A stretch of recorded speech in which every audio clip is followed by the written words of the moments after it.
PwC's Touchstone Survey is a survey on health and well-being programs provided by employers to their employees. It covers over a thousand employers in about 30 different industries.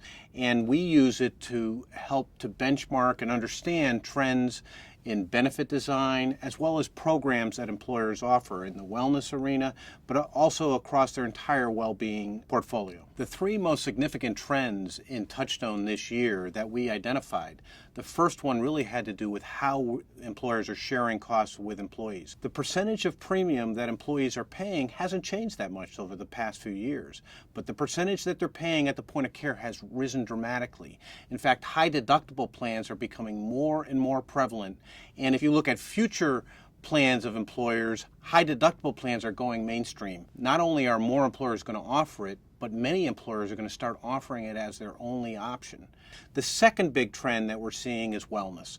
Most employers are seeing this as a core part of their strategy going forward because it's a win-win strategy. Generally, people want to be well. If they can influence their employees to take better care of themselves and engage them to be partners in managing their health and managing the cost of the program over time, it can have an impact. We know from our Touchstone survey that the great majority of employers are not measuring ROI today. What we're finding employers are focused on right now is engagement.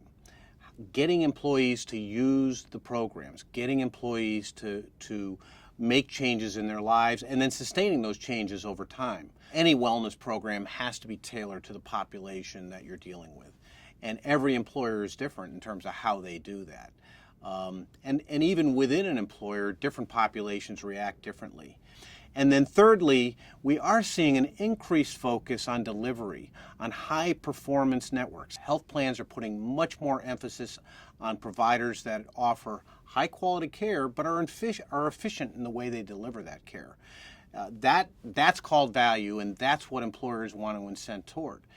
High performance networks we also found to be a new trend for employers who traditionally have wanted to have very large networks. Everybody's in.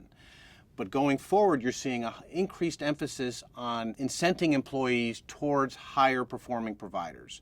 And that can take the form in multiple ways. They may offer plans that only offer those networks of physicians that are higher performing, or they might offer incentives to use some of the physicians within the network and actually offer better benefits if you use those providers.